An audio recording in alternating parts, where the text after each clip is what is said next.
29 en vivo a través de las pantallas de Telefuturo, 23 grados de temperatura. ¿Cómo están? Buenas noches, bienvenidos a otra edición de AM. Enrique, ¿cómo estás? Bien, señor, buenas noches también a la teleaudiencia. En un programa que, digamos, va a tener varios temas. Vamos a estar hablando de algo que estaba ocurriendo en este mismo momento hace 18 años y que lastimosamente muy poca gente recuerda.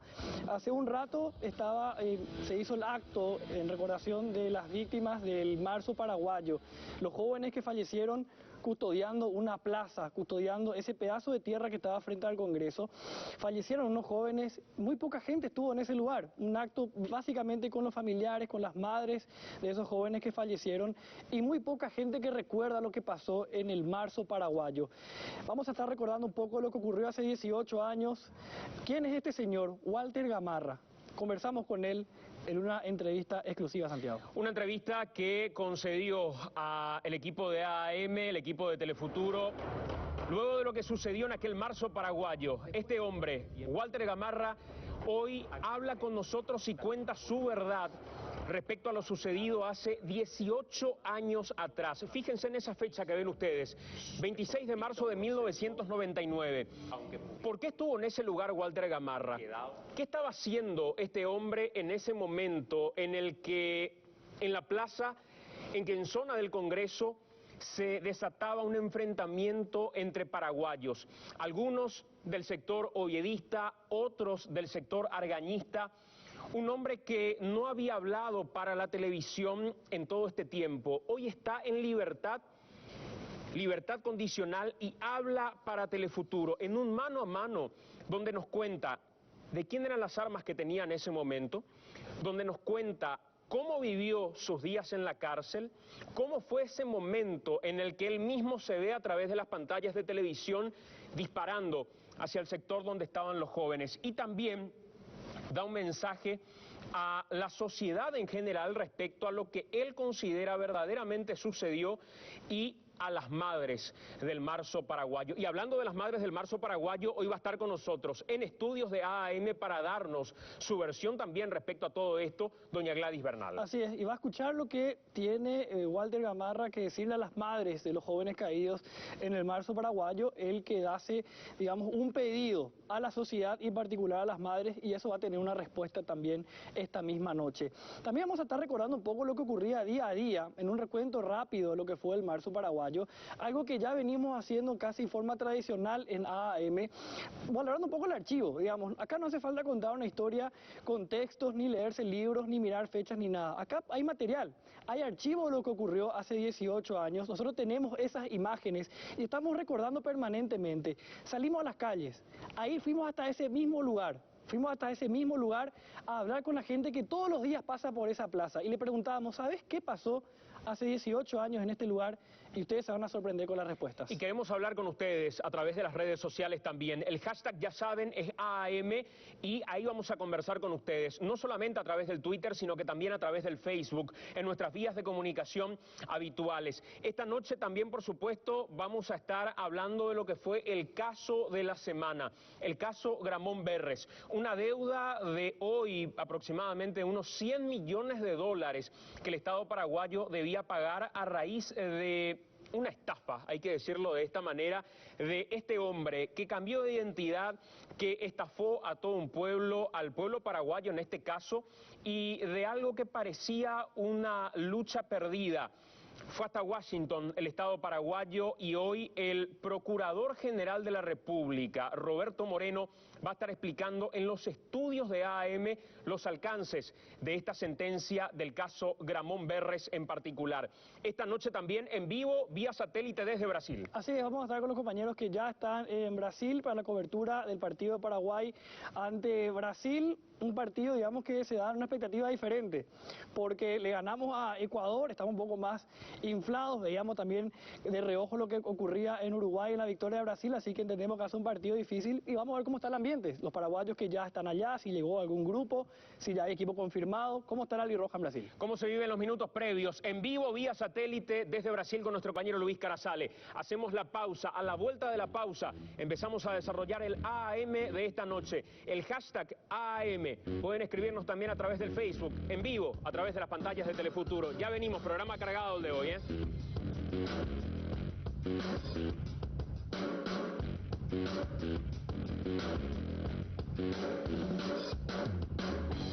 Roberto Moreno, el Procurador General de la República, está con nosotros en los estudios de Telefuturo. ¿Qué tal, Procurador? ¿Cómo estás? ¿Qué tal, Santi? ¿Cómo están? Un saludo para vos, para la audiencia. Estoy muy contento de estar en este programa porque sé que es un programa que ve mucho la gente joven y desde ese punto de vista me pone muy feliz que podamos hablar un poco del caso Gramont. Vos decías, el marzo paraguayo ya pasó hace 18 años, 18 imagínate. años, sí. Un mayor de edad ya, digamos, ¿verdad? Imagínate, lo de Gramont ya arrancó hace más de 30 años, ¿verdad? Roberto, para mucha gente que probablemente en estos días escuchó, porque fue tapa de diarios, un tema de absoluta relevancia que se debatió en un tribunal de Washington, ¿quién era Gramont Berres? Porque ni siquiera se llamaba así. No se llamaba así. Este hombre que estamos viendo en imágenes. Sí, un famoso personaje, ¿verdad? Gramont Berres, yo recuerdo esa película de Steven Spielberg con Leonardo DiCaprio, Atrápame si puedes, ¿verdad? Sí.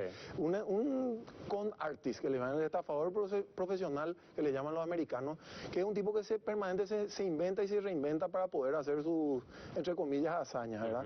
Fíjate vos que este señor que se llamaba Benjamín Levy, era argentino, después optó por otro nombre, por otro alias, se nacionalizó uruguayo. Sí. Tenía antecedentes criminales en Uruguay y en Argentina por estupro, violación, estafa, o sea, un buen muchacho, como se dice, un good fella. O sea, era un completito. Completito, ¿verdad? Y fiel a su estilo, luego de ese camino penal, digamos, él se reinventa una vez más, se pone el nombre de Gustavo Gramont Berres, que es un nombre así, digamos, que pomposo, sí, que suena bien, ¿verdad? Tipo francés, europeo. Viene a Paraguay y se casa con una sobrina del general Stroessner, ¿verdad? Del dictador Stroessner. Y a partir de ahí, el tipo, como tenía su encanto, era un tipo encantador, empieza a entrar en el círculo interno de Stroessner y logra determinados nombramientos o favores. Se le nombra cónsul de Paraguay en Ginebra. O sea, se le nombra cónsul a un hombre que no era paraguayo, se le nombra cónsul a un hombre que había falsificado su identidad y que además tenía como parte de su antecedentes por estupro, violación, estafa y otros. Así, eso es así, ¿verdad? Ahora, estamos hablando de una época pre-Google, digamos, ¿verdad? Entonces, quizás le fue más fácil en ese sentido, porque realmente es increíble cómo hizo su transición, digamos, ¿verdad? A convertirse en todo un personaje de la sociedad. Su casa, que es famosa, que ahora creo que vive el amigo Bruno Masi, entre paréntesis, ahí, sí, es una cosa fastuosa, ¿verdad? Te da una imagen y está a 3 segundos de la entrada trasera de Hamburgo Villarroel. Es verdad, ahí pegado a Hamburgo Villarroel. Así mismo, entonces yo paso todos los días por ahí ahora, así que por eso me llama siempre la atención. ¿Y qué fue lo que hizo? ¿Dónde estaba en el momento en que el hombre dice, yo voy a comprometer al Estado paraguayo con este monto en particular? Bueno, Gramont tenía, como te decía, un cargo de cónsul y luego hay un decreto que lo nombra embajador de una misión especial, pero se aclaraba que él iba a recibir ulteriores instrucciones del gobierno paraguayo para ver qué iba a hacer. ¿Qué es lo que él hace? Voy a resumir porque es una historia bien compleja. Sí. Él se asocia con un banquero suizo de nombre Nicoletti y arman un sindicato de 10 bancos, que son los 10 bancos más importantes quizás de Suiza, para prestarle plata a 2 empresas que eran de él, Lapachos y Rossi. Una iba a ser una fábrica procesadora de jugo y la otra iba a ser una cuestión de solución intravenosa, una cosa así, ¿verdad? Ambos proyectos ridículos, ¿verdad? Consiguen armar el sindicato y obviamente nadie le iba a prestar a 2 sociedades paraguayas. Estamos hablando del año 86 y 87, ¿verdad? Donde Paraguay no tenía, digamos, el prestigio que tiene hoy en ese momento financiero y él le dicen, ¿quién te va a prestar esta plata? Necesitamos completar. ¿Y cómo completa? Él dice, yo voy a conseguir una garantía del Estado paraguayo.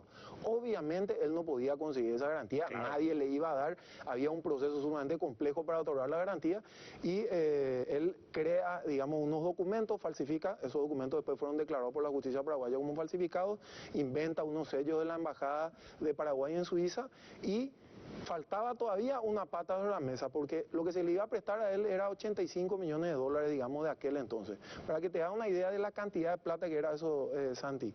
El total de exportaciones de Paraguay en el año 87 fue 380 millones de dólares.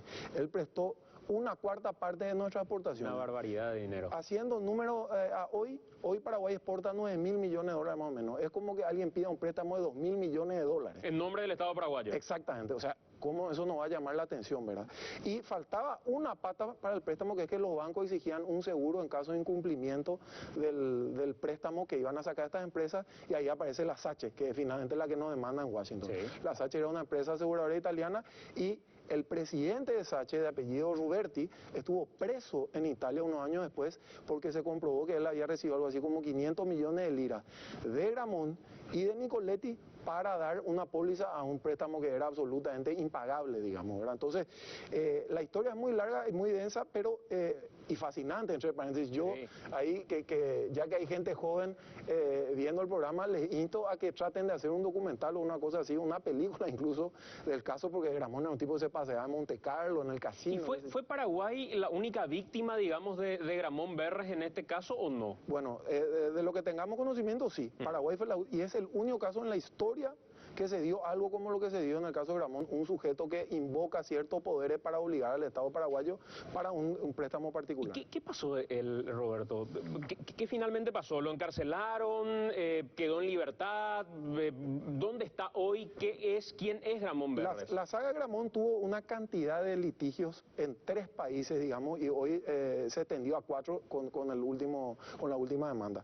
El caso Gramont tuvo procesos civiles y criminales en Suiza, procesos civiles y criminales en Italia, procesos civiles y criminales en Paraguay, y ahora un proceso de ejecución de sentencia en los Estados Unidos de América. Es decir, es una historia compleja y muy, digamos, fascinante en los detalles. Gramont fue condenado en Paraguay, él estuvo preso, cumplió una condena solamente de 7 años, ¿verdad? Porque la Corte Suprema rebajó la condena que se le había dado en apelación, y en Suiza, la justicia suiza dejó, digamos, su acusación contra Gramont, porque de acuerdo a la ley suiza, si él había cumplido ya 7 años acá, allá podía dejar de perseguirlo. Después le entiendo que al salir de la cárcel aquí fue a morir a Europa, ¿verdad? Seamos sinceros, desde el punto de vista judicial, ni el más optimista probablemente hubiera imaginado que se iba a poder tener esta decisión en un tribunal de Washington.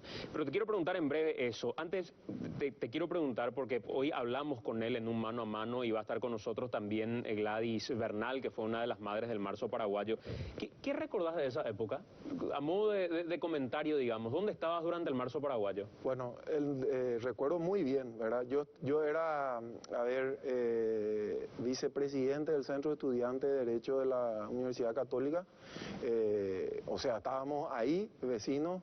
Yo estuve un par de noches, creo, ahí. No estuve el viernes, gracias a Dios, ¿verdad? Digamos. Y recuerdo muy bien varias cosas. Pero lo que más recuerdo era, digamos, un estado de desquiciamiento absoluto de todo. Es decir, ese momento fue un momento muy feo, y yo digo, la gente joven de hoy tiene que estar contenta de no haber pasado, porque como vos dijiste antes, era una pelea entre paraguayos y paraguayos. Vos sabés que, Roberto, mucha gente desconoce lo que pasó en el marzo paraguayo y no tiene idea. Te estoy hablando de universitarios inclusive que no tienen ni idea de lo que pasó en el marzo paraguayo, pero ya vamos a hablar en breve de eso. Quiero ir en vivo hasta Brasil a las 20:45 exactamente y dar la bienvenida a nuestro compañero Luis Carazale. Ahí lo ven ustedes, se encuentra en vivo, en directo, y ya está con nosotros. Luis, querido, ¿cómo estás? Muy buenas noches.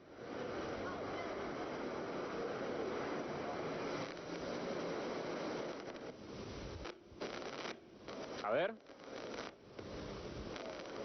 Santiago, ¿me escuchas? Sí, señor, te escucho perfectamente y te veo excelente. Santi, ¿cómo estás? El saludo para vos, para los compañeros. Estoy teniendo un poquito de dificultad con el retorno. Estamos ubicados en plena avenida Paulista, corazón de la ciudad de Sao Paulo, la ciudad que va a recibir a la selección nacional en este encuentro del próximo martes, y lógicamente Telefuturo ya se ha instalado aquí en esta ciudad. Parte del equipo se instaló aquí como una avanzada. El resto, Rubén Darío da Rosa, José Luis Chilaver y los otros compañeros vienen muy tempranito acoplándose a esta gran cobertura que vamos a desplegar ya desde esta noche. Los vamos a mantener informados durante todo el día de mañana y lógicamente la gran transmisión del próximo martes, Santi. ¿Me das un comprendido de cómo está llegando la señal? Estamos escuchando perfecto, vemos el movimiento que tiene a estas horas Brasil también, mientras compartimos en pantalla dividida, Luis, parte de lo que fue la previa al partido de Paraguay en su último choque, un último choque que nos permite llegar con mayores chances o mayor expectativa por lo menos al partido que vamos a jugar ante Brasil. Pero ¿cómo están las cosas ahí propiamente y cómo espera Brasil, que viene demoledor, el partido ante Paraguay, Lucho? Bueno, Santi, ahí te cuento lo siguiente. Nosotros encontramos este martes a un Brasil que tiene 8 encuentros ganados de corrido, imbatible, 22 goles a favor y 2 en contra. Definitivamente va a ser uno de los encuentros más difíciles que va a tener la selección nacional y es decisivo como para mantener intacta la ilusión de clasificar. En una tabla de posiciones que encuentra a los primeros muy lejos y al resto en posición conjunta. Incluso nosotros estamos en el 7º lugar, pero a pocos puntos exactamente del resto. Te doy la última tabla de posiciones de acuerdo a cómo quedó esto. Brasil con 30, Uruguay 23, Argentina 22, Colombia 21, Ecuador 20, Chile 20 y Paraguay 18. Te das cuenta que la diferencia es muy poca y este partido definitivamente va a ser definitivo para nosotros en cuanto a si mantenemos o no chances de seguir rumbo a Rusia 2018. Santi, esta tarde hubo una conferencia de prensa en Albiroga. Cecilio Domínguez y Richard Ortiz fueron los encargados de hablar con la prensa. Si bien no se habló de la disposición táctica, no se dio detalles del equipo que va a plantear Chiqui Arce el próximo martes, sí hay datos importantes. Paraguay va a intentar jugar, va a intentar tocar al ras del piso. De vuelta, una indicación que Francisco Arce había hecho a Cecilio Domínguez y a los chicos de arriba de volver a defensa para pelear, recuperar, defender. Esta táctica se va a mantener, por más de que el propio Cecilio decía en conferencia de prensa que lo había afectado físicamente el subir y bajar en tantas oportunidades. De todas formas, aparentemente y según lo que tuvimos esta tarde, Paraguay va a mantener un esquema muy similar al que tuvimos el jueves pasado ante Ecuador. La selección viaja mañana. A las 8 de la mañana hay una práctica en Ipané. A las 13 horas sale el bus desde ese lugar hasta el aeropuerto Silvio Pettirossi y directo sin escalas hasta la ciudad de Sao Paulo, Santi. Luis, definitivamente Telefuturo, acostumbrado a las grandes coberturas, ya hoy a través de las pantallas de AAM está permitiéndole también saber a toda la gente que esto va a estar presente en todos sus servicios informativos, en toda su programación, ya directamente desde el lugar donde va a jugar Paraguay su partido ante Brasil, con todos los detalles. Este apenas es un avance de lo que va a ser en realidad la cobertura con todo el equipo de Telefuturo ya hasta el momento del encuentro, ¿no, Luis? Efectivamente, aquí ya con Rubén Romero nosotros estamos recorriendo los primeros indios y mañana tenemos una reunión muy importante ya en el estadio Arena de Corinthians, el lugar donde se va a disputar el encuentro del martes. Allí vamos a tener acceso a la cabina en la cual Telefuturo de manera exclusiva va a llevar los relatos de Rubén Darío da Rosa, de José Luis Chilaver y de todo el equipo que va a estar dispuesto, porque hay un móvil de transmisión de Telefuturo aquí con varias cámaras que va a dar una transmisión diferenciada. Es un trabajo exclusivo el que vamos a estar brindando a todos los televidentes de Telefuturo aquí desde Sao Paulo, como ya lo hicimos en los anteriores partidos de visitante. Si bien la albirroja juega de visitante, Telefuturo te muestra de local el encuentro entre Brasil y Paraguay, Santi. Así es, señor, brillante. La señal, resumen ya en la expectativa de lo que significa el partido de Paraguay y en breve un poco más más adelante vamos a estar de vuelta con vos, Luis, con todo el equipo. A Rubén también decirle que las imágenes son impecables de lo que está pasando en este momento en Brasil, señal nítida, y vamos a tener una transmisión de primer nivel también a través de Telefuturo. Así que volvemos con vos en breve, con todo el equipo ahí ya marcando presencia y diciendo presente desde Brasil, Luis, querido. Un abrazo y seguimos aquí a las órdenes. En un ratito más les cuento otros detalles. La organización de un encuentro que tiene toda la expectativa también de los brasileños puesta aquí. Lleno total se anuncia, así que les cuento en un ratito más detalles de este encuentro. Sí, señor, Luis Carazales ya diciendo presente. Las pantallas de Telefuturo de nuevo para una gran cobertura que va a ser el partido de Paraguay ante Brasil por las eliminatorias. Con Rubén Darío da Rosa, con José Luis Chilaver, con el número 1, por supuesto en el canal Líder. Y estaba preguntándote respecto al marzo paraguayo, porque en breve vamos a hablar sobre eso, pero retornando al tema Gramón Berres en particular, en lo más interno de tu ser, ¿pensabas de verdad que este iba a ser el resultado que íbamos a tener en Washington? Mira, creo que cuando hablamos con el presidente de la República en su momento, yo le he dicho, yo creía que la chance de Paraguay estaba entre el 5 y 10%. ¿Por qué? Porque la otra parte venía con un fallo de la Corte Suprema de Justicia de Suiza en contra del Paraguay.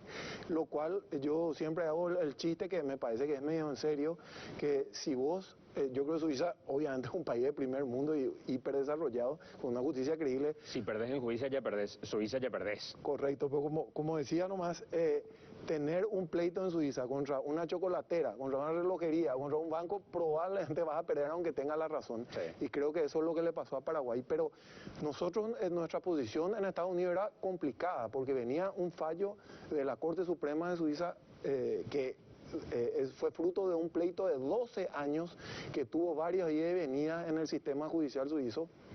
Entonces, realmente era, yo decía en el símil futbolístico, es como que Tacuarí le gane al Real Madrid, porque estaba así las cosas. Siempre recuerdo, hay un famoso caso inglés del año 85, en donde una señora anciana que fue embromada por un banco muy poderoso, le demanda y le gana al banco en la Corte Suprema. Era un caso chico, pero llegó hasta la Corte Suprema inglesa, al House of Lords, y un gran jurista inglés que se llama Tony Weir escribe un fallo, una nota al fallo que la intituló The Big Bad Bank versus the Poor Old Lady, ¿verdad? El gran banco malo contra la pobre señora. Y el derecho, si tiene alguna justificación de existir, me refiero al sistema jurídico, es precisamente cuando el débil puede ganarle al fuerte si tiene la razón. Y si tienen los argumentos suficientes. Yo le decía, y cuando tomamos la decisión de litigar, porque no era fácil, vos sabés que había gente, incluso hubieron gente en otros gobiernos que querían arreglar esto, y había gente que hasta tildaba de repente de mariscalope por sostener posiciones así maximalistas de vencer o morir, qué sé yo. Yo le decía al presidente, tenemos razón. Y si una persona imparcial escucha el caso, es imposible que Paraguay pierda. Nosotros no tuvimos ese tribunal imparcial en Suiza. Y ahora lo tuvimos en Estados Unidos y realmente yo decía, y te digo a vos, la jueza fue mucho más allá de lo que tenía que hacer, en mi visión. ¿Por qué fue más allá? ¿Qué fue lo que dijo en su sentencia o qué es lo que estableció respecto al caso? Porque el caso jurídico en Estados Unidos es bien técnico y específico, es la aplicación del Foreign Sovereign Immunities Act, ¿verdad? Que es una ley federal americana que establece ciertos requisitos para que un Estado soberano pueda ser demandado. El Estado soberano pues no puede ser demandado en cualquier lado, no puede venir acá y demandarle a Brasil, por decirte, ¿verdad? Y eso es una regla de derecho internacional público. Entonces, en Estados Unidos hay una ley y una de las normas que dice es que una persona, para renunciar a esa inmunidad soberana a un país, puede ser a través de una persona que invoque una representación o autoridad de ese país diciendo yo renuncio a la inmunidad. Ella podía haberse limitado a eso, pero fue mucho más allá en su sentencia, y yo creo porque ella vio claramente que Paraguay tenía razón, que Paraguay fue injuriado. Y no te olvides, Santi, que durante 20 años nosotros nos escracharon en el ambiente financiero internacional como país bananero. Mirá la historia. pucha, un tipo que se ponía con decoraciones, salía con un dictador sudamericano, ese tipo de cosas, o sea, no presentaban como lo último. Y hasta ahora nuestras emisiones de bonos dicen, ojo, Paraguay tiene tipo un Inforcom, yo te decía la otra, una demanda por el tema de Gramont. Entonces, realmente, vuelvo y retomo, vos me decías, ¿por qué decís que la jueza fue? Porque no se limitó al punto técnico americano, del derecho americano, que podía haber terminado ya, sino que fue más allá. Y sin decirlo, porque ella no tiene obviamente autoridad para revocar una sentencia de Suiza, pero sin decirlo ella dice, yo respeto la independencia del Poder Judicial suizo, pero yo estoy investida de autoridad para ver si es que realmente acá, ¿qué pasó? La aseguradora italiana hoy tiene la posibilidad todavía de apelar. ¿Cuál es el plazo para poder apelar? ¿Y cómo queda finalmente firme esta sentencia si es que pudiera llegar a quedar firme? A ver, ellos tienen un plazo de 30 días para apelar que vence el 20 de abril, ¿verdad? O sea, estás ahí contando los días como si fuera... Estamos como presidiarios así, ¿verdad? Pero yo te decía en la radio hace, digamos, unos días que yo tengo la corazonada que no van a apelar, no porque no quiera litigar, ¿verdad? Yo creo que si se litiga vamos a ganar porque el fallo es contundente desde el punto de vista del derecho americano. Y yo ante eso te preguntaba, Roberto, ¿cómo, tratándose de todo este dinero que está en disputa, se te ocurre pensar que no va a recurrir a la instancia que todavía le queda? Y te decía también, a lo mejor... Está bien que esté agrandado en este momento, pero ¿por qué no apelaría? Obviamente el abogado siempre tiene que ser un poco bravucón, ¿verdad? Cuando defienda a su cliente y tener toda la razón, ¿verdad? Hay que pintar que estamos agrandados. Pero hay un par de cuestiones que a mí me hacen pensar eso. En Estados Unidos no funciona como acá, que uno cuando empieza un juicio ya tiene su escrito de apelación y su acción de inconstitucionalidad hecha, ¿verdad? Todo abogado paraguayo sabe eso, ¿verdad? Entonces, se apela y después se ve qué vamos a decir. Allá, antes de apelarse, mira primero la sentencia, porque la sentencia tiene peso, aún siendo una jueza, en este caso una jueza federal, ¿verdad? Tiene su peso. Es decir, no es una cuestión de apelar como un impulso irracional, ¿verdad? Sino que vamos a mirar lo que dice y realmente nuestra situación está complicada. En segundo lugar, tiene un costo. Ellos están pagando, yo te decía la otra, están mucho más de lo que nosotros le estamos pagando a nuestros abogados, porque nosotros tuvimos desde ese punto de vista un trato favorable por ser un país, digamos, relativamente en vía de desarrollo. Y la tercera razón es que después de la audiencia, yo te decía, el abogado de la contraparte contactó con nuestro abogado en Washington y le dice, mira, este es el momento para arreglar, porque una vez que salga la sentencia ya no vamos más a estar dispuestos a arreglar. Y nosotros interpretamos eso como una, digamos, confesión implícita de ellos, de que ellos sabían que no podían ganar el caso. Yo estoy muy convencido y voy a conversar con el presidente y con el ministro de Relaciones Exteriores para iniciar ya acciones diplomáticas y hacerle entrar en razón al gobierno italiano. No olvidemos que la SACE es una empresa propiedad del Estado italiano. Yo quiero preguntarte respecto a lo que desde el momento en que se conoció la sentencia fue también motivo de debate en Paraguay. ¿Por qué esto no es similar, según lo que vos sostenés, a el caso de los bonos soberanos y a la no autorización por parte del Senado, por lo menos hasta ahora, de la deuda en sí, del tema de los bonos? Pero quiero preguntarte eso antes, a Enrique lo tengo, porque queremos empezar a traer un pedazo de historia de lo que fue el marzo paraguayo en nuestro país. Hoy nos va a acompañar Gladys Bernal, va a estar con nosotros y va a compartir parte de este debate de lo que dejó el marzo paraguayo. Pero Enrique preparó algunos materiales de lo que tienen que ver con ese pedazo de historia del marzo paraguayo, y es lo que antes de escuchar la entrevista con Walter Gamarra, este mano a mano que tuvimos con él, queremos compartir también, Enrique, en esta edición de AM. Así es, señor, y en un rato vamos a meternos en lo que fue aquel viernes 26 de marzo, vamos a traer también esta entrevista que comentabas con Walter Gamarra, pero antes vamos al 23 de marzo de 1999, y esto que comenzaba con el asesinato del vicepresidente de la República, pero para poner un poco en tiempo y en contexto, había un contexto político, una rivalidad muy fuerte que se vivía en ese momento y que finalmente termina en la muerte de uno de los protagonistas de esta rivalidad política. Arrancamos nuestro recorrido, un poco de historia. Esto pasaba el 23 de marzo de 1999. Era una época en la que la política paraguaya estaba marcada por una de las mayores rivalidades de nuestra historia: Luis María Argaña y Lino César Oviedo. En 1997, ambos se enfrentaron en las elecciones internas del Partido Colorado. Lino Oviedo ganó las elecciones, pero fue a la cárcel por haber liderado un fallido golpe de Estado contra el entonces presidente de la República, Juan Carlos Guasmosi. Es así que su dupla Raúl Cubas quedó como su candidato a presidente y Argaña como candidato a vicepresidente. Dos sectores rivales, sumidos en un odio profundo, compartían la chapa presidencial de la ANR que obtuvo la victoria electoral en 1998. El gobierno de Cubas arrancó con una decisión polémica: liberar a Lino Oviedo de la cárcel. Desde ese momento, desde el arranque mismo, ya se planteó un juicio político al presidente. En medio de este caldeado ambiente político, el 23 de marzo de 1999, cerca de las 9 de la mañana, asesinaron al vicepresidente de la República, Luis María Argaña. La camioneta que lo transportaba fue atacada a balazos. Adelante, Anita. Ahora sí. ¿Qué le balearon? Perdón, sí, tenemos datos. La primera noticia fue en Sargento Gauto y Venezuela. Presumiblemente hubo una explosión. Jurisdicción de la comisaría 19. El que está herido es el doctor Luis María Argaña. Pero, está herido. Dame tu retorno. ¿Dónde está concretamente? Sargento Gauto y Venezuela. Bueno, enseguida, esto ¿Quién? es muy grave. A ver, Julieta y Fernando también, por favor, que vaya ahí. Sí, mira, nosotros ya tenemos el conocimiento de que ya la ambulancia está llevándole al doctor Argaña, nos estamos dirigiendo hacia ahí, mira. ¿Quién está en el 2? Hola. Hola. Sí, Icho. Nina. Contame qué pasó. Lo mataron a Argaña, amiga.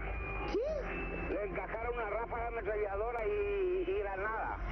¿Vos me estás hablando en serio, Icho? Acabo de ver, amiga, está se fue ya al sanatorio americano, muerto, prácticamente muerto está. ¿Pero cómo pasó esto, por favor, Icho, Sí, decime? Yo no tengo ni idea. A mí me llamaron, yo vi la Sargento Gauto y justo en el momento que retiraban el cuerpo de la camioneta, dieron ráfaga ametralladora y granadas. ¿Y él iba con quién, Icho, Con su explicando? madre y todo, pero a él únicamente le metieron bala a mina.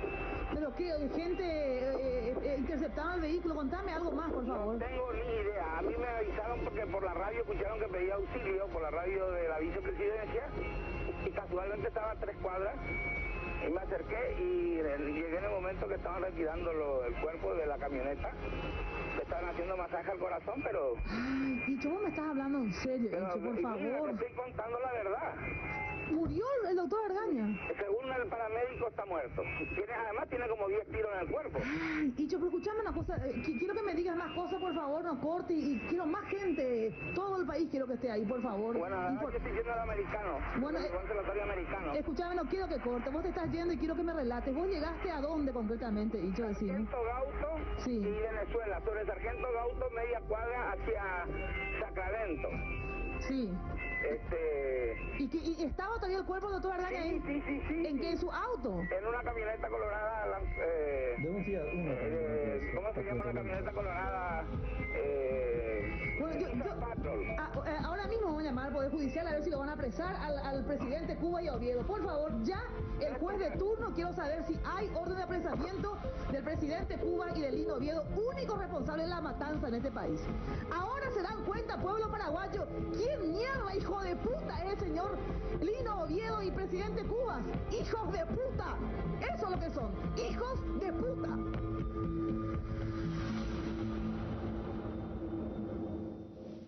Y esto automáticamente generó una reacción en un grupo de jóvenes que básicamente eran líderes de las juventudes de los partidos políticos. Se llamaban los Jóvenes por la Democracia. Fueron a la plaza y a partir de ahí comenzó esta tarea de cuidar ese pedazo de tierra que era la plaza frente al Congreso. Una plaza que tuvo un valor tremendo. Fíjense por qué.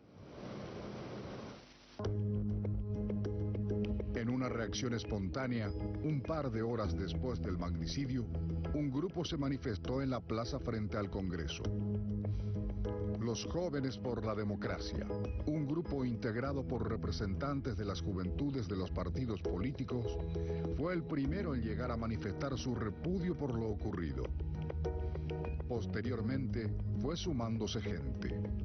Cada vez eran más. El nombre de Jóvenes por la Democracia se extendió en la opinión pública a la masa que se llamó a la resistencia en la plaza. Esta movilización coincidió con la presencia de los integrantes de la Federación Nacional Campesina, que en su tradicional marcha, ese año, exigía la condonación de sus deudas. Luego de una serie de negociaciones, los campesinos se sumaron a los jóvenes que pedían la salida de Raúl Cubas Grau de la presidencia. Mientras, en la Cámara de Diputados, el 24 de marzo, se aprobó dar inicio a un juicio político al presidente Cubas. Con eso, la plaza frente al Congreso se convirtió en un lugar estratégico. Los adherentes al ovidismo también se convocaron hasta el lugar y comenzaron los enfrentamientos. El objetivo era quedarse con esa plaza. Un grupo quería tener el lugar para permitir que el juicio político se desarrolle. El otro quería la plaza para bloquear la entrada y evitar el juicio. La policía estaba con el oficialismo, con los oviedistas. Para el jueves 25 de marzo, el país ya estaba paralizado. No había ómnibus, los comercios estaban cerrados. Las centrales obreras se llamaron a huelga hasta que renuncie Cubas. En el Senado se hacía el juicio político en medio de rumores sobre movidas militares, secuestros y golpe de Estado. En las calles del centro de Asunción, los enfrentamientos no cesaban.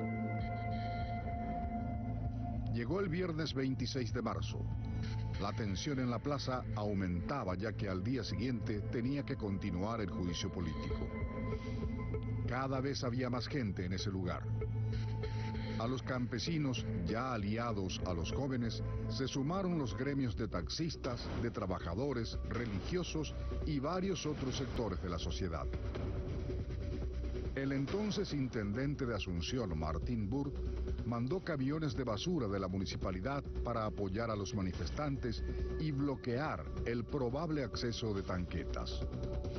La barra brava de Olimpia, que estaba en el Defensores del Chaco, pasó a reforzar a los manifestantes. La policía tenía la orden de despejar la plaza para que quede en poder de los oviedistas y que estos no permitan el desarrollo del juicio político. A las 5 de la tarde de aquel día se inició una brutal represión policial. Los manifestantes perdieron la plaza y fueron replegados hacia la catedral. Pero los jóvenes se reagruparon y volvieron a avanzar. La policía perdió, los manifestantes recuperaron la plaza. Tras el triunfo de los jóvenes y mientras aún los heridos de esta batalla eran asistidos, comenzó a circular el rumor de la renuncia de Raúl Cubas. Su abogado, el actual asesor jurídico de Yacyretá, Luis Canillas, salió a aclarar que esa información era falsa. Los militares ya salieron a las calles. Las tanquetas se ubicaron formando un perímetro en torno al lugar de los hechos. Los enfrentamientos no paraban. Las veredas se rompían para que sus cascotes se conviertan en la principal arma de resistencia. En el ambiente tronaban los 12 por 1 que, apuntados al cuerpo, también se volvieron armas utilizadas hasta por los policías. Cuando cayó la noche, los hospitales de Asunción se declararon en emergencia por la gran cantidad de heridos. Balines de goma, tanquetas, gases lacrimógenos, petardos, no podían con los jóvenes. Los manifestantes no salían de esa maldita plaza. Pero los heridos seguían cayendo sin parar. En un momento, alguien se percata que uno de los caídos tenía una herida distinta a las demás. Había recibido un balazo. El conflicto pasó a otro nivel.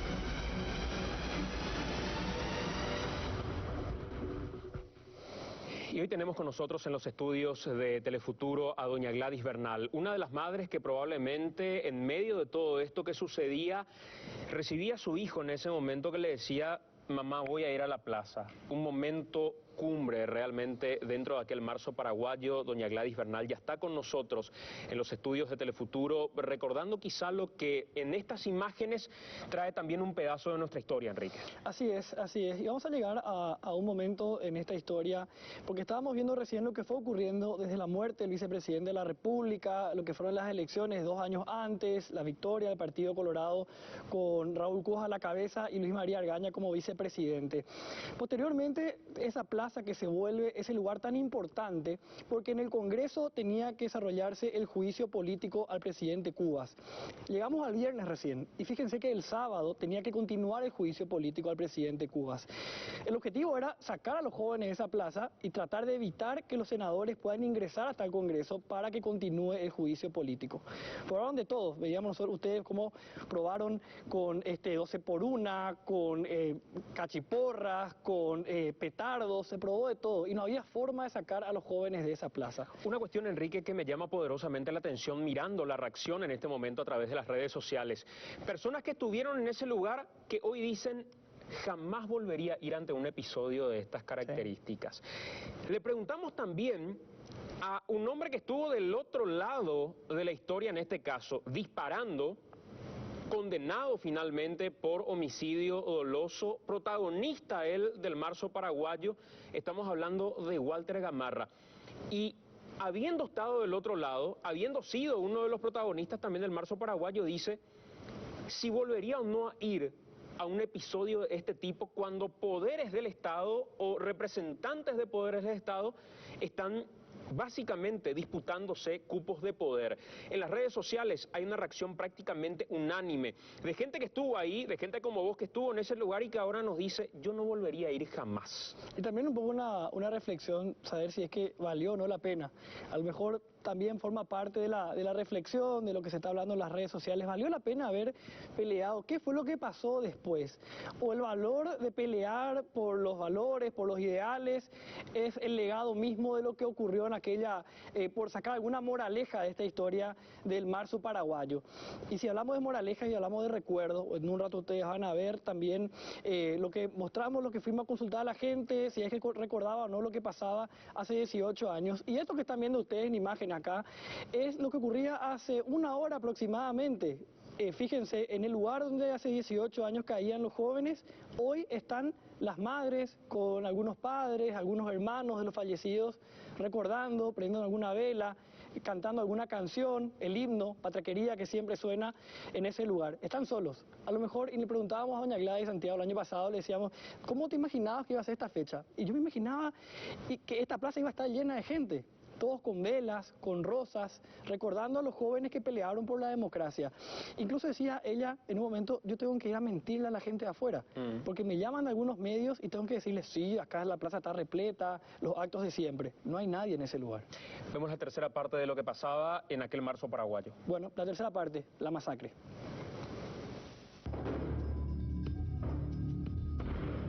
Los disparos venían desde la sede del Correo tomada por oviedistas. También desde lo alto de edificios aledaños con francotiradores. Primero disparaban a las piernas. Pensaron que con eso bastaría para que los manifestantes abandonen la plaza. Pero no. La resistencia continuó.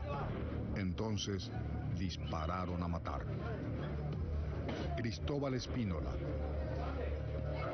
Henry Díaz Bernal, José Miguel Zarza, Víctor Hugo Molas, Manfred Stark, Armando Espinosa y Tomás Rojas fueron asesinados. Aún así, la plaza no fue desalojada. Supuestamente, fueron los propios policías que por orden superior cubrían con petardos los disparos de los francotiradores. Los 12 por 1 ya no iban apuntados a los cuerpos de los manifestantes, sino que iban en dirección a de donde salían los balazos para, con el ruido, cubrir los crímenes.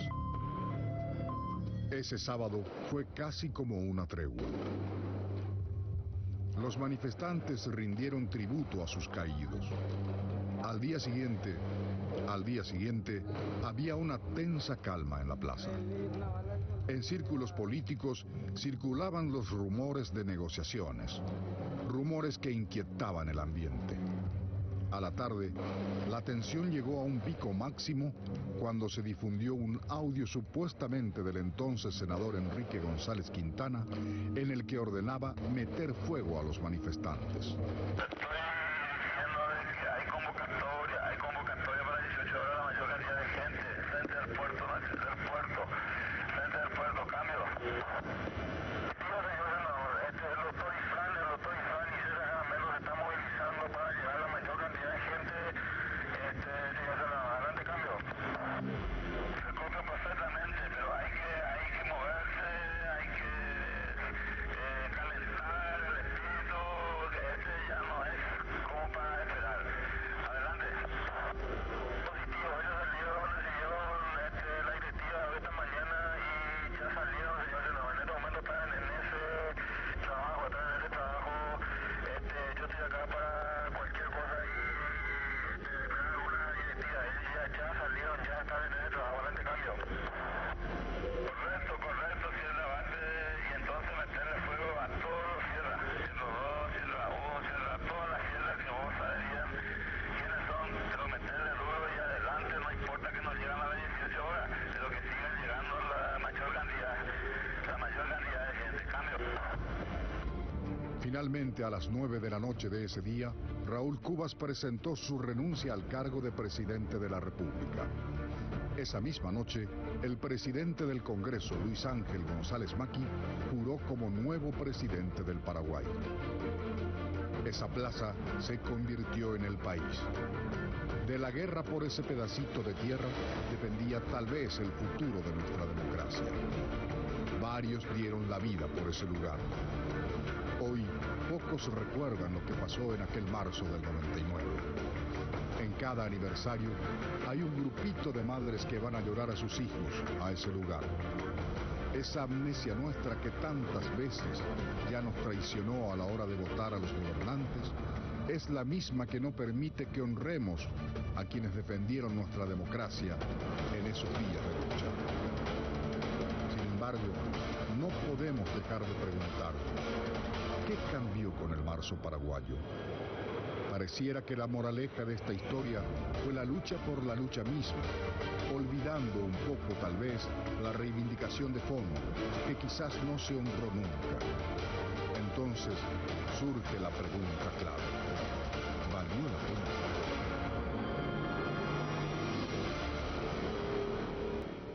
Esto fue parte de lo que se vivió en aquel marzo paraguayo, un episodio nefasto desde todo punto de vista en la historia de nuestro país, un episodio que muchos en este momento a través de la televisión, y nos ocurre año tras año, Enrique, porque es un episodio que no olvidamos, independientemente al lugar en el que estemos, siempre traemos a colación lo que fue aquel marzo paraguayo en radio, en televisión, y lo que me sigue sorprendiendo es que mucha gente dice, mira lo que me estoy enterando. Así es, una historia muy reciente, digamos, 18 años que ocurrió esto, y muy poca gente que recuerda, digamos. Me decían también, otra vez, marzo paraguayo, el año pasado hicieron lo mismo, el año antepasado también en AM tocaron el tema del marzo paraguayo, y lo hacemos siempre porque seguimos percibiendo, y es la reacción que podemos ver en nuestras redes en este momento, que mucha gente se está enterando de lo que ocurrió. Y decíamos nosotros a nivel didáctico, contar una historia de lo que fue la historia nuestra, las guerras, leyendo libros, escuchando a lo mejor testimonios de historiadores que investigaron para poder contar esa historia, o testimonios de personas que vivieron, es muy distinto que poder ver las imágenes, porque como fue hace 18 años, imágenes muy vivas de lo que fue eso, están las imágenes, están los archivos que hablan por sí solos, y la historia se puede contar casi sola. Es por eso que le damos ese valor en particular a este capítulo de nuestra historia. Y en breve vamos a continuar hablando de esto porque tuvimos una nota exclusiva para televisión con Walter Gamarra, el hombre que en varias imágenes se veía disparando en pleno desarrollo del marzo paraguayo. Walter Gamarra, este hombre al que ven ustedes en pantalla, al que ven ustedes en imágenes en este momento, llegando con armas en zona donde se desarrollaba este episodio del marzo paraguayo. Él, después de 18 años, habla para la televisión, cuenta dónde estaba y por qué fue de esta manera, armado de esta forma, a disparar contra personas que estaban a unos metros nada más en ese lugar. cómo fueron sus días en prisión, qué es lo que piensa y siente hoy, 18 años después. Walter Gamarra, este hombre al que ven a la derecha, después de 18 años, habla hoy para las pantallas de Telefuturo. Vamos a estar en breve con doña Gladys Bernal, también una de las madres del marzo paraguayo. ¿Qué te viene en mente, Roberto, cuando ves estas imágenes? Mira, realmente que fue un momento, como dijiste vos, nefasto, muy duro. Yo estoy convencido, albergo la esperanza de que no vamos a pasar más por días como esos en el Paraguay, porque fue una semana trágica, que además fue seguido, como vos decías, no todo el mundo estuvo contento después de haber estado en la lucha, ¿verdad? Porque se produjeron más injusticias también después en reacción, digamos. Entonces, yo le digo a la gente, sobre todo los que tienen 18 años, ¿verdad? Que están cumpliendo 18 años en el marzo paraguayo, ojalá que en nuestro país nunca más haya algo así. Nunca más, no nos merecemos. Roberto, para cerrar este episodio de lo que tiene que ver con Gramón Berres, agradeciendo también la presencia tuya aquí en el programa, ¿por qué no es similar al caso de los bonos soberanos, donde no hay una autorización del Estado paraguayo a través de su Congreso, que es el mecanismo marcado en la Constitución? El Congreso no dice, nosotros autorizamos este endeudamiento del Estado paraguayo. ¿Por qué no es similar? Mira, si me permitís hacer una brevísima digresión, porque sé que el tiempo es tirano en la televisión, pero quiero hacer una breve digresión en el siguiente sentido. Yo decía, ojalá cuando salió la sentencia, que esto no se politice. ¿Por qué? Porque el fallo que acabamos de obtener esta semana en Washington es uno de los logros jurídicos más grandes de la historia de Paraguay, ¿verdad? Y yo comparaba con el famoso laudo Hayes, porque también era el presidente, en ese momento presidente de Estados Unidos, al que se sometió al arbitraje por el Chaco entre Argentina y Paraguay, que le dio la razón a Paraguay, aún estando Paraguay literalmente en ruinas, ¿verdad? Entonces yo decía, pucha, ojalá que esto no se politice, aunque no soy tan ingenuo para creer que no. Sabía que iba a pasar. Pero coincidió que la sentencia salió y un día después se emitieron los bonos soberanos de este año, que están rodeados de polémica, por así decirlo. Entonces, aún así quiero tratar de ser lo más concreto posible. Es imposible comparar el caso Gramón y la sentencia que salió en el caso Gramón con lo que sucede en el caso de los bonos. Concediendo ad arguendum que los bonos no tienen, como se dice, como sostienen algunos, autorización del Congreso, yo creo que tienen, ¿verdad? Esa es mi posición, y también la de la Corte Suprema, entre paréntesis. Más allá de eso, suponiendo que no tuviese la autorización legislativa, ¿por qué no se pueden asimilar? Mira, la sentencia del caso Gramón no menciona absolutamente nada con respecto a la autorización del Congreso para emitir o no la deuda en aquel entonces, ¿verdad? Para contraer la deuda, mejor dicho. Y no podría luego haberlo hecho, porque si nos vamos desde el punto de vista estrictamente jurídico, las operaciones son totalmente distintas. El caso de los bonos se trata de un empréstito en el cual el Estado contrae una obligación, firma básicamente pagarés, que son los bonos. Eso es lo que pasa en el caso de los bonos. Lo que pasó en el caso de Gramón es otra cosa.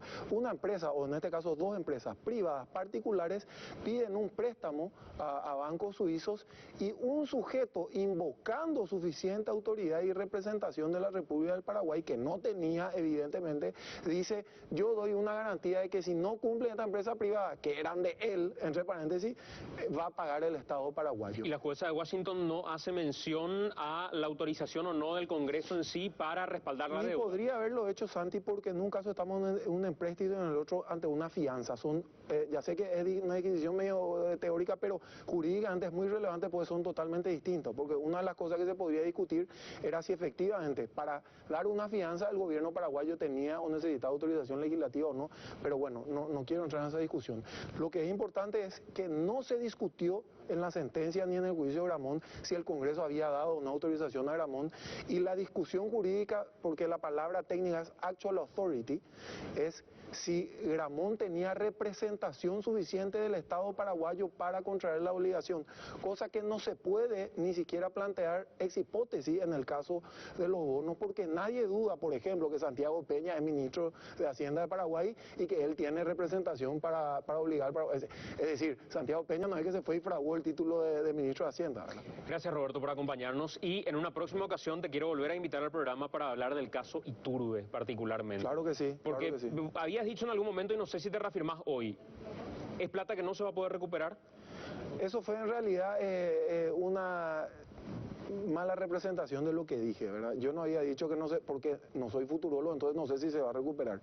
Pero sí te puedo decir que en un caso como ese se ve que una jueza americana falla más a favor del Estado paraguayo que los propios jueces paraguayos. Nuestro pedido de quiebra de Azucarera Iturbe, que es crucial, Santi, porque mientras las actuales autoridades de Azucarera Iturbe estén en control de la planta, eso no se va a arreglar. Entonces el pedido de quiebra, uno de los objetivos que tenía era desapoderar de la planta, hasta ahora no se resuelve, ya tiene casi 2 años. Gracias, Roberto. Muy amable. Encantado. Gracias por acompañarnos. Hacemos la pausa. A la vuelta de la pausa, doña Gladys Bernal con nosotros en los estudios de AAM. Seguimos hablando del marzo paraguayo y uno de sus protagonistas, Walter Gamarra, en exclusiva para la televisión 18 años después. El corte, venimos en breve.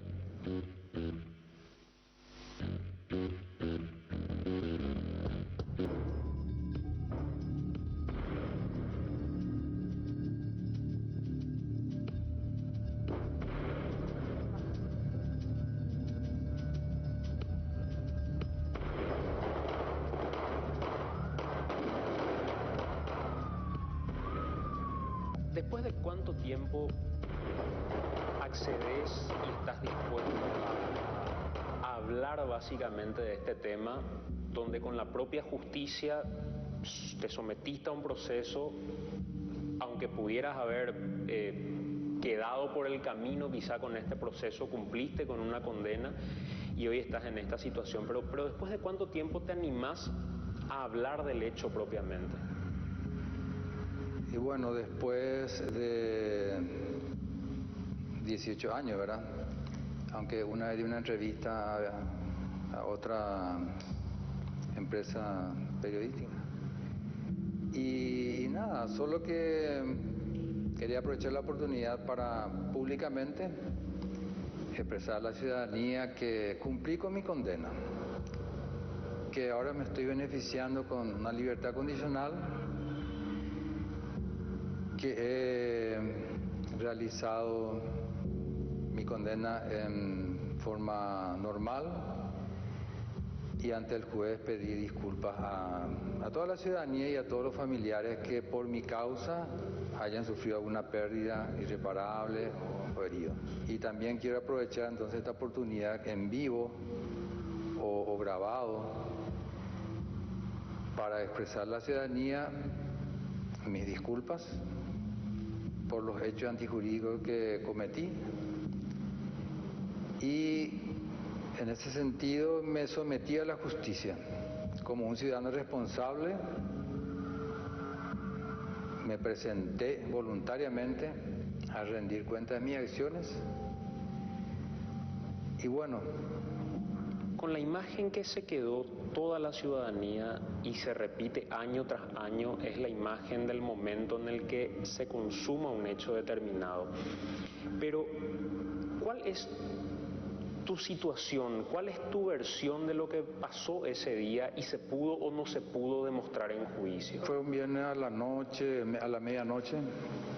Era una guerra campal ahí en las plazas, ¿verdad? Que estaban frente al Congreso. Y como dice, está en la filmación, se ve que estoy disparando, pero lo que no se pudo demostrar es si mis balas fueron las que impactaron a algunas personas. Aparentemente se dio a entender así, o por lo menos fui condenado por eso, ¿verdad? Pudo haber ocurrido como pudo no haber ocurrido. Por eso solicité yo las pruebas balísticas, que lo hizo mi abogado en su momento, ¿verdad? Pero se me excusó de darme esas pruebas, aduciendo que en primer auxilio los médicos por el apuro no juntaban las balas, o que algunas personas no tenían, vamos a decir, los proyectiles adentro, o otro que estaba achatado, cosas así. ¿Por qué estabas en ese momento, ese viernes a la noche ahí? Si vamos a ir por eso, puedo decirte que yo pude haber estado en 1922, en 1947. Es una historia repetitiva de nuestra forma criolla de acceder al poder. Los políticos asusan a sus seguidores, a las gentes, y muchas veces inocentemente caemos en el fanatismo, en cosas parecidas y nos vamos, sin necesidad de que haya un motivo espúreo, metálico, cargos. Esa es la historia repetitiva. La mayoría de las veces el pueblo se autoconvoca o convocan los dirigentes, los políticos, ¿verdad? Yo no tuve ningún motivo espurio ni me llamaron ni nada, ¿no? Y como todos fueron a la plaza. ¿Y el arma era tu arma, era de otra persona, te dieron en ese momento? ¿Cómo accediste a esa arma en particular? Todas eran mis armas.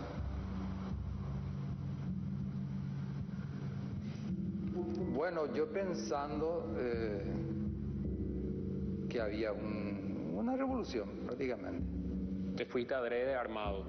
Claro, para protegerme también, ¿verdad? De repente. En fin, fue toda una confusión, una acción emotiva inducida. No solamente yo, muchos fueron así, ¿verdad? ¿Cuándo vos te diste cuenta de a lo que llegó ese momento y ese final sobre todo? Los hechos ocurrieron el viernes entre la medianoche y bueno, como te dije, yo fui a mi departamento, me acosté y era una pesadilla, pensando que era una pesadilla, que no era yo el que estaba ahí, y así me levanté esa mañana. En esa duda, ese shock de un hecho grave, ¿verdad? Que muchas veces uno que no está acostumbrado, no es una cosa de todos los días, por supuesto, es normal que uno de repente no tenga conciencia de si, como era de noche, si fue una pesadilla, si hizo realmente, era una confusión total. Recién cuando me entero por los medios, yo ahí busco un abogado para presentarme y como ciudadano responsable hacerme cargo de mi actuación, de mis hechos, ¿verdad? ¿Llegaste a ver tus imágenes, Walter? ¿En la televisión? Sí. Sí, he visto muchas veces. ¿Cuándo fue la primera vez que viste? Y ese sábado a la tardecita. ¿Y qué te pasó por la cabeza cuando te viste en la televisión de esa manera? Y fue algo que me impactó porque no podía discernir si era yo, pero qué iba a hacer, no puedo negar una imagen. Pero como te dije, era como una pesadilla, no podía, vamos a decir, entender qué es lo que estaba pasando, o que había sido yo el que estaba ahí. Y ahí fue que decidiste someterte a un proceso y afrontar ante la justicia esto. Enseguida. Tal es así que ese sábado, mismo que me enteré, ya hice buscar un abogado, ¿verdad? Que apareció el domingo a la mañana y como es domingo feriado, él mismo contactó con el juez y quedaron de acuerdo en que yo el lunes estaría presentándome. Y así fue. Doña Gladys Bernal está con nosotros en el estudio de AAM. Doña Gladys, primero agradecerte por estar con nosotros aquí y por permitirnos todos los años poder hablar de esta historia. ¿Qué opinión te merece lo que escuchabas recién, después de 18 años, este testimonio de Walter Gamarra? Antes que nada, saludarte, Tanti, gracias por la invitación y por la recordación. Por supuesto, a todas las personas que están mirando. Yo le quiero contestar a este señor criminal, cínico, Primero, las balas que él utilizó con el rifle, con la tira telescópica, fue la bala que le disparó a mi hijo que estaba cerca, en la esquina del Teatro Municipal, y él estaba encima de una camioneta más arriba. Le disparó, hizo 2 balazos, uno con balas explosivas, la que explotó en el cerebro y le licuó, la otra con orificio salida. Pero lastimosamente el Poder Judicial de esa época, como siempre, se perdieron todas las balas. Pero nosotros tenemos testigos de las personas que estuvieron cerca de él. Él le disparó, dio 2 pasos y ahí quedó planchado. Le llevamos cuando ya estaba licuado el cerebro. Es un señor cínico. Y a vos te digo, Walter Gamarra, este es el resultado que vos nos dejaste. Que perdón ni 8 cuartos. Estos son los desastres que dejaste a la familia. Estas fotos, estas son las balas criminales de tu rifle. Estos son, Walter Gamarra, lo que dejaste a la familia enlutada, y ahora querés pedir perdón, disculpa, no sé qué cosa. Esta es tu foto que te va a incriminar, porque supongo que vos tenés hijo, Walter Gamarra. Dios mío, qué criminal, asesino, hoy está suelto. Dios quiera que no tengas que cruzarte delante de una de estas familias que en vos lastimaste duro matándola a sus hijos. Él dice, doña Gladys, que inclusive en algún momento se acercó a la jueza de su caso y le dijo que tenía la intención de acercarse a los familiares para, después de haber cumplido, dice él, con la justicia, acercarse también a las madres y pedir disculpas. ¿Cómo tomás esa situación? Jamás llegó a nuestro oído que él podía hacer eso. Es la primera que estoy escuchando ahora. Él ya tiene. Esto es la prueba que él tiene. ¿Cómo crees que las madres todavía a 18 años seguimos tan dolidas? Irnos a la plaza y estar ahí, recordar. Yo en lo particular estuve en la plaza. Le acompañé a mi hijo, como cualquier ciudadana estuve ahí. Acompañé a mi hijo y a todo y he visto muchas cosas. ¿Cómo cree que se le va así tan fácilmente? Ay, yo soy cristiana, le voy a perdonar. No es fácil, Santi. Solamente aquel que pierde el hijo y de esta forma que lo perdimos va a saber lo que significa. Segunda parte, Walter Gamarra, mano a mano en exclusiva para AM.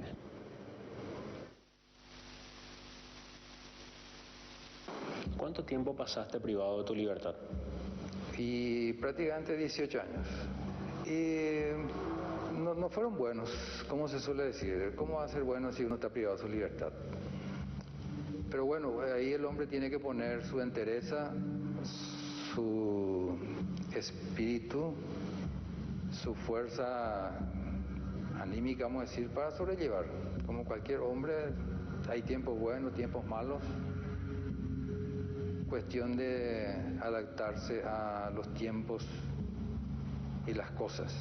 ¿Cuánto tiempo pasó entre que llegaste a la plaza y esas imágenes que se vieron finalmente? ¿O apenas llegaste y ya fuiste y disparaste? Y prácticamente de donde estaba en vehículo, qué sé yo, 10 minutos, 5 minutos. ¿Y cómo estaba siguiendo el marzo paraguayo? ¿Por la tele, por la tele, radio? Justamente estaba viendo y estaban diciendo los periodistas, eso es las 10, las 11 por ahí de la noche, que había disparo en la plaza. Que había disparos, entonces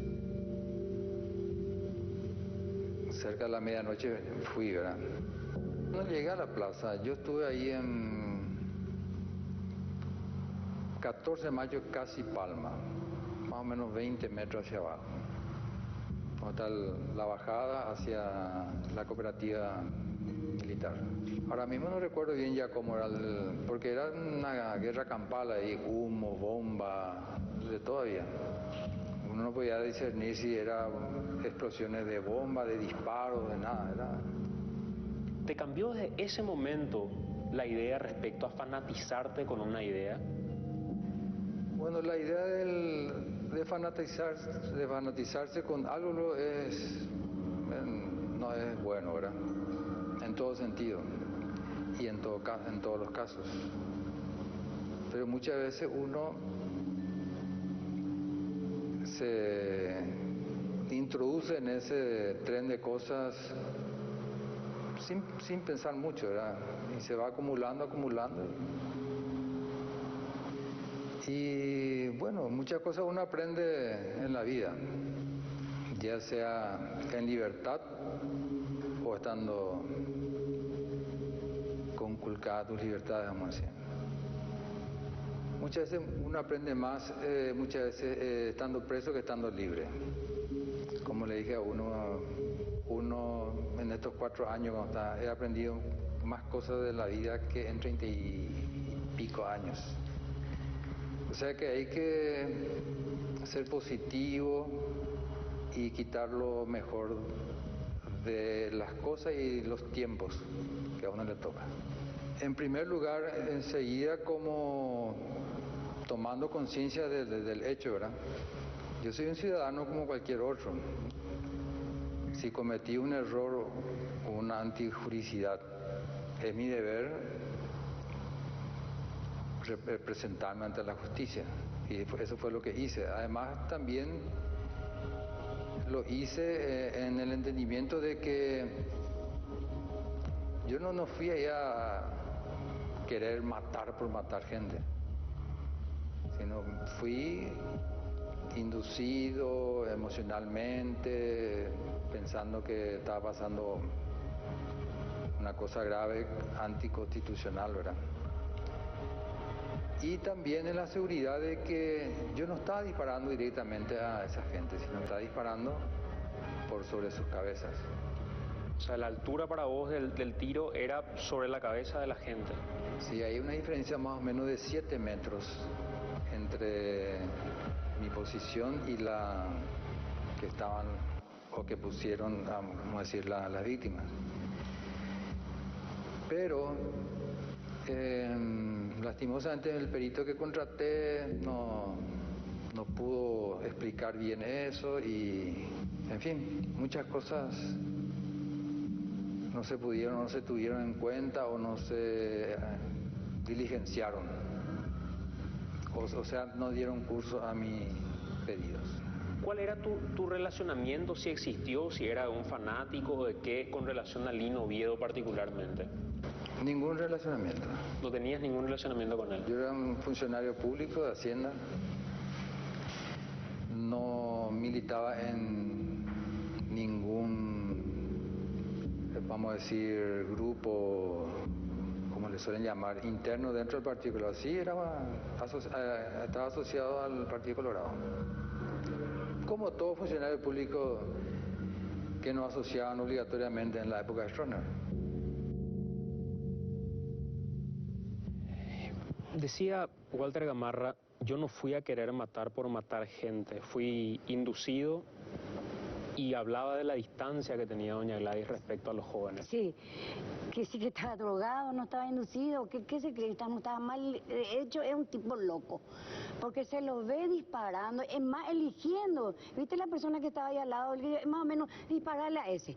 En el caso de mi hijo, por ejemplo, él se subió encima de una camioneta y vino así buscando, ese le iba a disparar porque era un muchacho casi 2 metros de alto, le sobresalía de los otros, entonces le disparó a él. Este es un tipo loco, enfermo, no sé qué pensar. Él me asusta escucharla así con su cara de angelito, un ancianito ahí.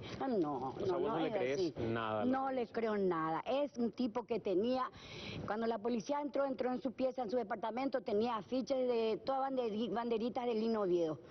Y tenía todas sus balas y sus pistolas cuales. Yo no sé si vos manejás eso, pero en esa época ya se mostró que él no es del país, que no tiene mentira. Él negó que haya estado... Además, yo te voy a decir, Santiago, él es funcionario público de Hacienda y él le mató a su compañero, a Armando Espinosa, su compañero de trabajo.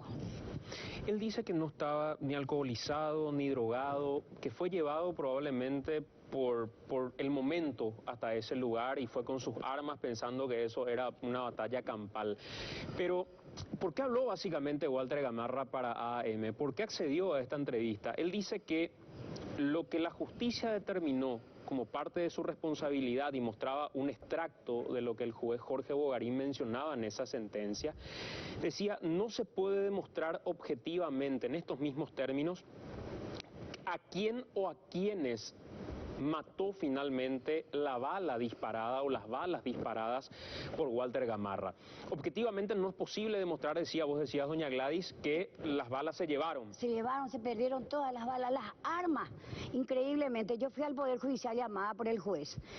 Estaban todas las armas Y las balas que se le entregó, que se recogió en la plaza, que casualmente mi hijo recogió todas las balas y puso en una bolsa, se le entregó al fiscal. ¿Y desapareció? Desaparecieron totalmente, solamente quedaron las armas recostaditas así por la pared.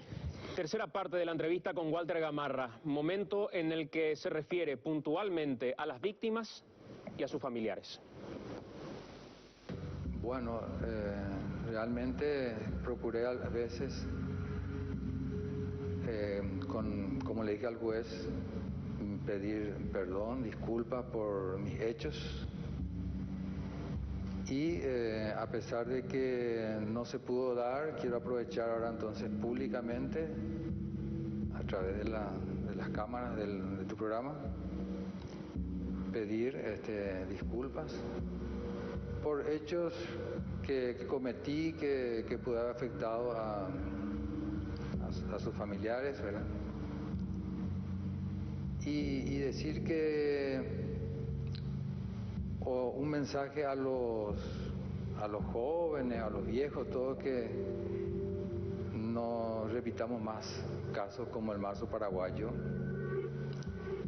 no seamos más utilizados por los políticos que se valen de los ciudadanos, que muchas veces no tenemos conciencia de cosas que están por encima de nuestro entendimiento, ¿verdad?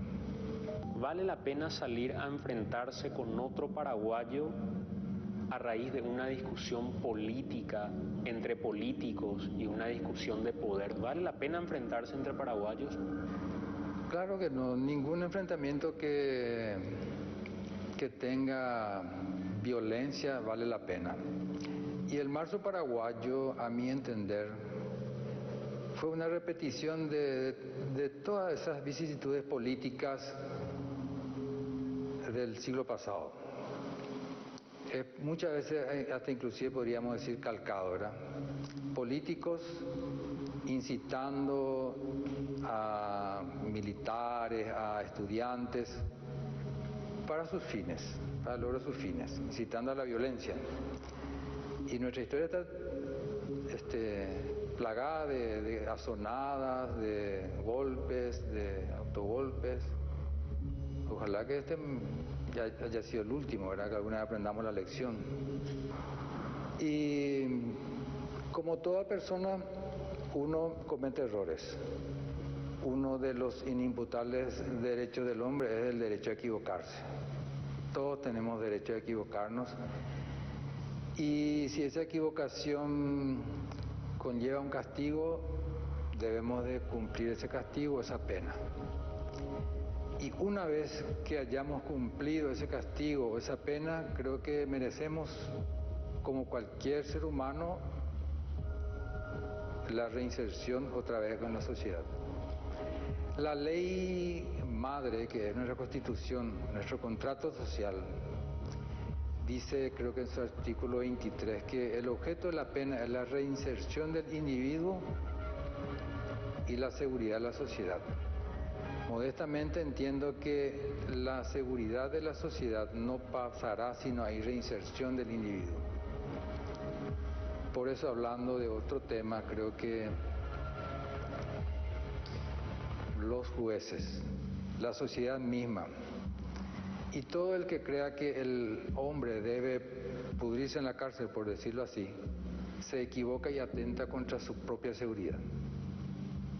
Porque la seguridad de la sociedad se va a acrecentar con la efectiva reinserción de todos los individuos que están privados de su libertad por cualquier motivo.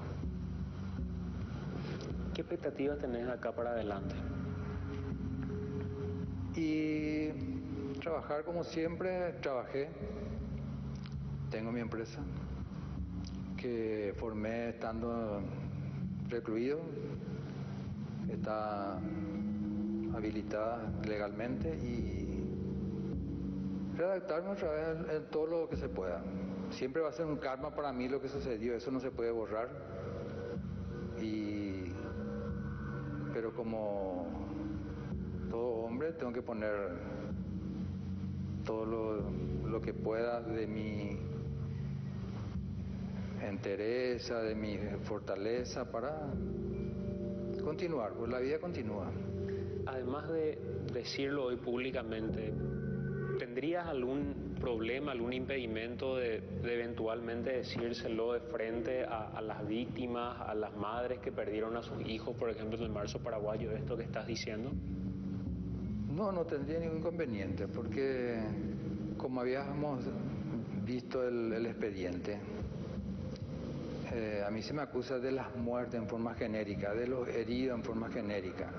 Nunca el juez pudo demostrar efectivamente a quién asesiné o a quién herí. Es más, en su sentencia el juez dice que no es objetivo decir que soy el culpable de todas las muertes ni de todos los heridos. Lastimosamente él no pudo decirme de quién, ¿verdad? Porque sería mucho mejor que me diga, bueno, vos sos el culpable de haber herido, asesinado a fulano de tal, para que entonces yo pueda hacerlo, vamos, si efectivo y con mucha más razón. Pero, como te dije, pido disculpas vamos a decir, mi nombre y tal vez en nombre de otros, ¿verdad? Por el cual estoy cargando en la culpa de otros. Pero en fin, lo hecho está y ya no hay nada que cambiar. Gracias. Muchas gracias por la entrevista y la oportunidad. Lástima que la justicia le toque soltar a 18 años. Lastimosamente, esta clase... Vos de hecho, cuando el equipo de ADM te invitaba a doña Gladys, ¿te sorprendías con el hecho de que hoy Walter esté en libertad? Justamente por la fecha. Yo sabía que él en algún momento iba a salir, Santi. Pero justo hoy, pues estábamos con los preparativos, ¿verdad? Yo hasta pensé, bueno, no voy a ser tan dura porque, ¿verdad? Pues ya estamos en tiempo de cuaresma y todo ese tipo de cosas. Hasta que me entero que está suelto hoy, le aviso a las otras madres, ¿sabes cómo están las otras? Porque ya son todas de edad. Es doloroso, Santi, no es fácil. Yo quiero que la gente entienda, ¿no? Es que yo sea... Cuando él dice, doña Gladys, yo si hablo y si en este momento me dirijo a la población en general, es para pedir disculpas. Para vos no hay forma de aceptar esas disculpas después de mostrar esta fotografía. No hay caso, porque él va a quedar karma para toda su vida, todas estas muertes que tengo acá, que todas estas fotos. De mi hijo mismo es impactante, ¿viste? Por ejemplo, él le disparó con ese aparato, no manejo bien el arma, esa que mira, le dispara acá y eso licuó su cerebro, Santi. ¿Qué esperabas de la justicia, doña Gladys? Que le diera más y que se investigara más, porque también vamos a ser honestos, no fue solo él todo lo que hizo. Pero detrás de esto hay mucha gente y hay muchos políticos, es cierto. Pero también quiero decir una cosa, yo me fui a la plaza pero no fui arreada, no fui porque los políticos pidieron, no me fui por el color. Me fui como cualquier ciudadana a protestar por algo que se venía, porque yo seguí toda la historia de los discursos de Lino Oviedo, me la sé toda y con Henry. Entonces, al morir el vicepresidente, ¿a quién era el culpable para nosotros? Por eso fuimos a protestar. A mí no me arreó nadie, no me dijo nadie. Doña Gladys, te agradezco por estar con nosotros y como todos los años, aquí vamos a tener un lugar para poder seguir hablando y seguir mostrándole a la población en general qué fue lo que pasó hace 18 años en este país. Lastimosamente mucha gente no sabe, desconoce, y eso se puede ver cuando se habla con la gente, pero este es un lugar donde vamos a seguir recordando este episodio, doña Gladys. Yo te agradezco muchísimo, Santiago, que haga esta recordación y permitirme contestarle a este criminal, ¿verdad? Que hoy se dirige de santo, de bueno, de arrepentimiento, no. Va a pasar quizás a las otras madres, de repente con ya son gente de edad, pero a mí me va a costar mucho, y yo por eso difícil. Gracias. Esto es un karma, esta es la respuesta para Walter Gamarra, acá está lo que nos dejó Walter Gamarra, y ahora pide perdón, y no es así nomás, 18 años es demasiado poco, para nosotros fue ayer nomás todo eso, y hoy día él está suelto. Fíjate poco si yo me en el supermercado y le encuentro a Walter Gamarra, ¿cómo cree que voy a reaccionar? ¿Voy a hacer la misma cosa que hizo él, matar? Gracias, doña Gladys. Muy amable, Santiago. Gracias por acompañarnos. Gracias. Enrique, vamos con vos. Gracias, señor. Agradecemos también a la gente que debate sobre el tema a través de nuestro hashtag AM en Twitter, y vamos a estar compartiendo el contenido también en nuestras redes sociales, también en Facebook. 30 segundos para cerrar esta edición de AM, pero no sin antes ir hasta Brasil en vivo. Luis Carazale, adelante, señor, invitando nuevamente a la gente a la gran cobertura de Telefuturo del partido de la Albirroja. Lucho. Hola Santi, ¿qué tal? De vuelta al saludo aquí desde Sao Paulo. Seguimos en la avenida Paulista. Ya lo que va a ser, bueno, lo que es esta gran transmisión de Telefuturo de esta previa del partido de Brasil con Paraguay. En este preciso momento estamos recibiendo también la visita de agentes policiales que vienen a hablar con el compañero Rubén Romero, así que ante cualquier cosita les aviso para cortar brevemente la transmisión. Te decía, mañana desde día a día vive la vida en los diferentes espacios informativos. Ya vamos a estar informando con el compañero Rubén Darío da Rosa, con José Luis Chilaver, quienes ya se instalaron, se van a instalar mañana desde muy tempranito. Rubén Darío en un ratito más nos actualiza todo lo que corresponde al mundo del fútbol y posteriormente ya esta madrugada se viene hasta aquí, hasta la ciudad de Sao Paulo, Santiago. Así es, señor, un abrazo. Luis Carazale desde Brasil en este momento, ya con la policía ahí de fondo. Nos vamos, Enrique. Vamos, señor. Gracias por acompañarnos, buenas noches.